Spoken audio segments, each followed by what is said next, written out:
তো বন্ধুরা, তোমাদেরকে একটা কথা বলি, শুটিয়ে গেলে দিতে হয়। তো কি দিতে হয়?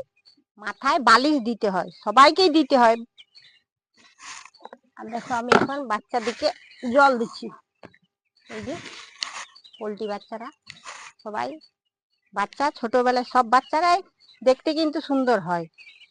কুকুরের বাচ্চা বলুন আর মানুষের বাচ্চাই বলুন, ছোটবেলায় সব বাচ্চারা দেখতে সুন্দর হয়। দেখো এখন কি সুন্দর বাচ্চারা। তো বন্ধুরা,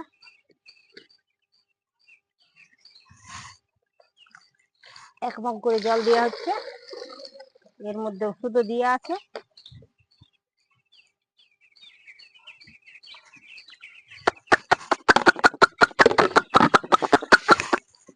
বুঝলেন কেমন একটা ভিড়কে গেল।